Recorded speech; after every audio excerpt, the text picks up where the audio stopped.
Google looks harmless. A colorful logo, a blank search bar, and answers in seconds. But what if I told you, this simple website became one of the most powerful systems ever created? A company accused of tracking billions of people, dominating digital advertising, crushing competitors, and quietly shaping how humanity accesses information. And the strangest part, it wasn't born inside a giant corporation, or funded by governments. It started with two students, a messy dorm room, and an idea almost nobody saw coming. This is the unbelievable rise of Google. The unbelievable rise of Google.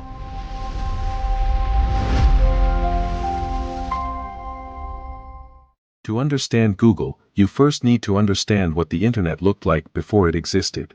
And trust me, it was chaos. Back in the mid-1990s, the internet was growing fast. Millions of websites were appearing almost overnight.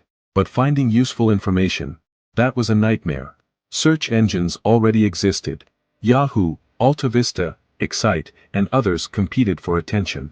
But most of them worked more like digital directories than intelligent search tools. They searched for keywords, not quality. Which meant that, when people searched for information, the best result wasn't always at the top. Sometimes, it wasn't even close. And that problem created an opportunity, one that would change the world forever. Ironically, Google almost never happened. In 1995, two graduate students met at Stanford University, Larry Page and Sergey Brin. At first, they didn't exactly get along. Both were brilliant, both were stubborn, and both loved debating ideas. But sometimes, friction creates innovation. Larry Page became obsessed with a strange question. What if websites could be ranked the same way academic papers are ranked? In universities, the more a research paper is cited, the more influential it usually becomes. Larry believed the internet could work the same way. A web page linked by many other websites might be more valuable and trustworthy than one stuffed with random keywords. It was a radical idea. And together, Larry and Sergey began building it. And yes, before Google had its famous name, it was called something much stranger. That was the original name because the system analyzed backlinks between websites. Not exactly a billion-dollar brand, but the technology, that was different. Their algorithm didn't just search, it evaluated importance. It ranked relevance. And suddenly, search results became dramatically better. Students at Stanford started using it. Then professors. Then more users. And before long, the small university experiment began growing faster than anyone expected. So fast, in fact, that their dorm room servers could barely keep up. They built machines using cheap computer parts. Hard drives stacked together. Cables running everywhere. It looked less like the future, and more like a chaotic science project. But inside that chaos, something powerful was taking shape. Then came a mistake, that became history. The founders wanted a name inspired by mathematics. The word was Google, a number so enormous it's written as 1 followed by 100 zeros. To them, it represented endless information. But during brainstorming, the spelling shifted. Google. And surprisingly, it stayed. In 1998, Google officially launched. And its first office? A garage in California. Not a glass tower. Not a luxury headquarters. A garage. The company had vision, but very little money. Then came the turning point. Investor Andy Bechtolsheim watched a short demo. And within minutes, he wrote a check for $100,000. There was only one problem. Google wasn't officially a company yet. Imagine receiving a life-changing investment before your business legally exists. But that check changed everything. Google was now real. And the race had begun. This is where Google stopped being an experiment, and became a threat. The internet already had giants. Yahoo dominated headlines. AltaVista was massive, Excite had influence. And compared to them, Google looked tiny. But users noticed something different. Google felt better. Cleaner. Faster. No flashing banners. No crowded homepage. No distractions. Just search. And results that actually worked. Word spread quickly. Almost dangerously quickly. By the early 2000s, Google's traffic exploded. And competitors started realizing something unsettling. The small company operating from a garage was taking their audience. One search at a time. But here's the real question. How does a free search engine become one of the richest companies in history? The answer was advertising. Google introduced a revolutionary advertising system. Instead of showing random banner ads, businesses paid to appear when users searched for specific topics. It changed everything. It was building one of the most powerful advertising machines ever created.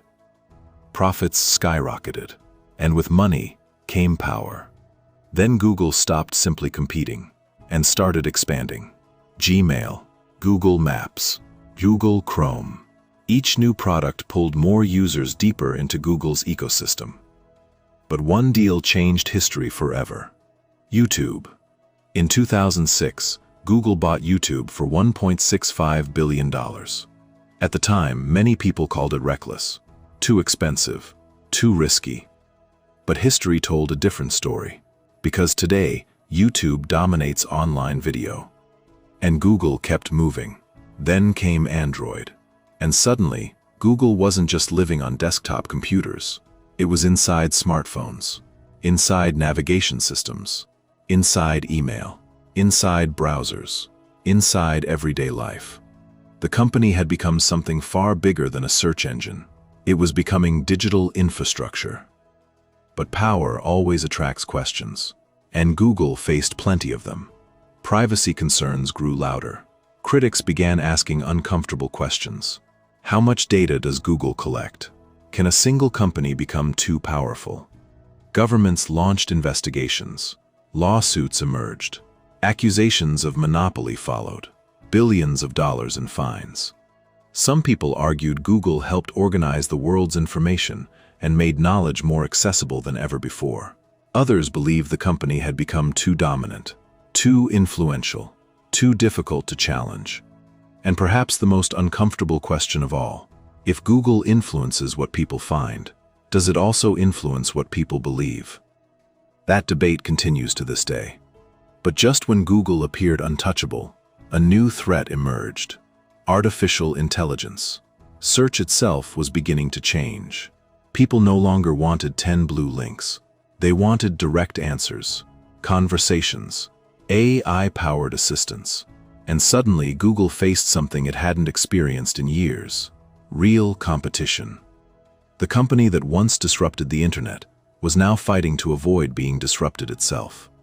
Google responded with massive investment in artificial intelligence, new models, new search experiences, new tools, because this time, the future of search itself was at stake, and perhaps, Google's throne too. From a cluttered dorm room to a company worth trillions of dollars, Google transformed the internet and changed human behavior forever. But its story is still being written. Is Google one of humanity's greatest inventions, or has it become too powerful for the digital world it helped create? That answer may shape the future of the internet itself. If you enjoyed this documentary, subscribe, because the next story might be even bigger.